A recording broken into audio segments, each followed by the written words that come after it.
Hi, I'm Vince, and welcome to the movie room. Growing up, I really wasn't into sports. I was more into watching movies, and I grew up in a small town that had 2 video stores. So after school, I'd go and rent something nearly every day.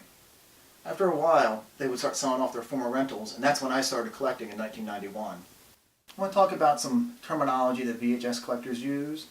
The most common one being in the wild, which is when you find a VHS at a yard sale, a flea market, or a video store closing. This is the preferred way to find tapes. Anyone can go online and pay absurd amounts of money for a tape. But if you find it in the wild, you're usually going to find it cheap. And a lot of people like to brag, oh, I got this for $1.50. Now it's like to brag they found it in some bizarre location. The hunt is pretty self-explanatory. It's when you're searching for VHS. Another terms are score and hit. They're the same thing. It's when you have a successful hunt, you find great tapes. If you find a location that has tapes, good titles, repeatedly, it's called a spot. And collectors will never give up their spot to another collector.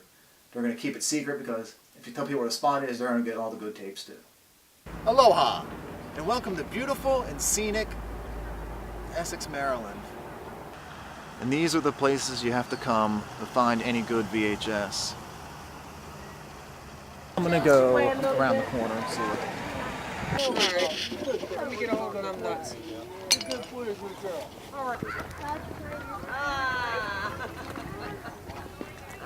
Now I'm going to tell you about different types of video packaging. The most common is the small box or slip sleeve. This is what everyone's familiar with when they think VHS. What we have here, this is what collectors usually don't want to find. This is a cut box, where the box has been cut down by the video store and put into a small clamshell case. A lot of stores this in the 80s to save space. But what you don't realize, you see how cut up it is? This is what it should look like. It's much more impressive. And this is what collectors want. Most collectors do not want this. The regular small clamshell. This is rather common. Most call rental cases because if you went to Blockbuster or whatnot, this is the size tape you're used to. The large clamshell. A lot of people are familiar with this because it looks like a Disney VHS case, and a lot of people call it Disney cases, but large clamshell. This looks like a large clamshell, which it is, but the artwork is actually printed onto it, so these are called hard shell cases. Another version of the clamshell, where the artwork is actually embedded inside the plastic. And Unicorn were one of the few companies that did this. It's in 3 pieces. Collectible. These would sometimes get cut up. A book box, which is self-explanatory. It opens up like a book. MGM were pretty much the only company that did this. In the 80s, these big boxes have great artwork, as you can see. A lot of times these would end up cut so bad they were unrecognizable. Collectors love to find a big box intact. I'm not sure what the craziest thing that's happened to me on a hunt has been, but I know the creepiest has been. One time I was at a flea market and there's this older guy there selling tapes. And he told me that he had more at his bicycle shop and I should come check him out. So, a friend and I went to check him out. And the part of town we're in, it was all like nasty and dirty. We thought maybe we're in the wrong place. And then we saw this handwritten sign that said bicycle shop. So we went there, and it was like in the guy's garage behind his house. Really creepy. So we go in there, there's some bicycles, little ball tapes. But in addition to the flea market guy, there's also 3 other older guys. They were all staring at us. So I looked through the tapes real quick and find one movie. I go to pay the guy for it, and he goes, looks at me and he says, "Do either of you guys like them dirty movies? 'Cause I've got some in the back if you want to come look at them." And it was so creepy. I was like, no, I'll just get this Charles Bronson movie and be out of here. And while all this is going on, the guy's skeevy looking friends are staring at us. I started to feel like I was in Deliverance. My main attachment to VHS started when I was growing up because it allowed me to see films I otherwise wouldn't be able to see on television. And there's still films that have been released on VHS that have never been released on DVD or Blu-ray. And a lot of the old VHS releases have artwork which is better than the Blu-ray and DVD artwork. There was this great artwork back in the 80s that pulled in the video renter. And still, I'll just pick up a tape just because of the great art. The drama associated with VHS collecting is rather low-key. I mean, you spend most of your time trying to find flea markets and other spots before other collectors. Trying to find that video store that's going out of business before someone else gets there and cleans it out. And you try to find a spot and keep it secret.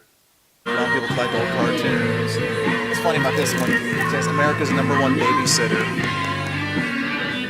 So it tells you what they were thinking in the 80s when it came to VHS. It's hard to say which VHS I have as my most prized one, because like a lot of collectors, I collect by company. There's a lot of popular companies in the 80s that released VHS, like Wizard Video, Thriller Video, Mogul Communications, Midnight.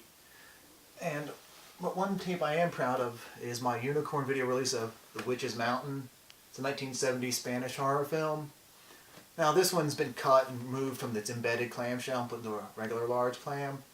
If this hadn't been cut, we're talking a $200 tape easy. You have to go to all kinds of different places looking for VHS. Some places you wouldn't even expect to find them.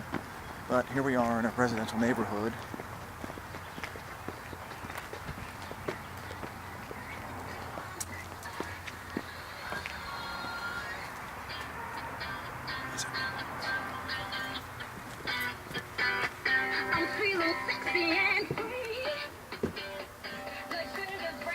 Video City, Ocean Shores, Trans World.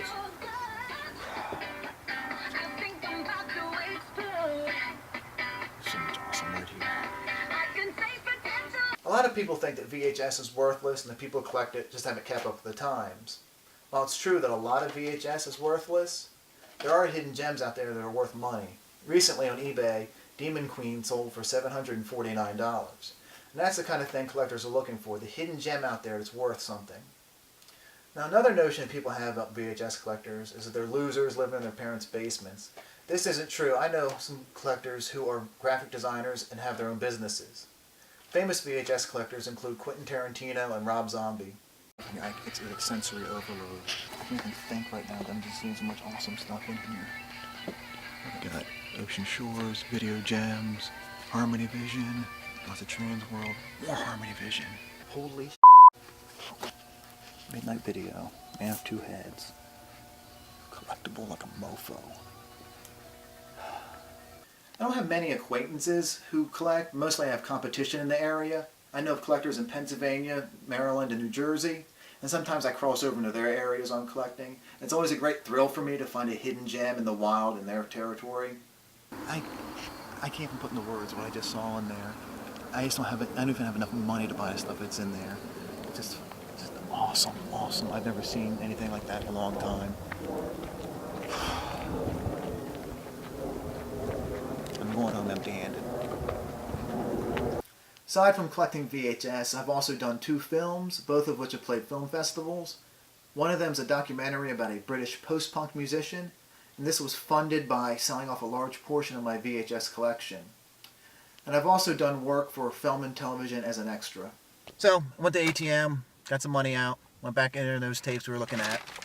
Here's what I came out with. So I got Midnight Video, a really filthy 2000 Maniacs Comet video. I mean, absolutely filthy. Unicorn, Golden Sun. Big Boss 2, All-American Video, which is part of Mogul Communications. 36 Hours in Hell, another Unicorn. Alice Cooper Welcome to Night Nightmare on Selecta-Tape. This is so ridiculously rare. I didn't even know it existed until a couple months ago. And the thing about Selecta-Tape is, they were usually a porn company. And they put out some non-porn stuff. VHS collecting is growing at a rapid rate. On Google, you get more than 350,000 hits for VHS fanzine and over 3 million for VHS collecting. People are even getting VHS tattoos, and conventions for VHS are also starting to pop up. As a knowledgeable collector with over 20 years of experience, I'm the perfect person to introduce this subculture into the mainstream.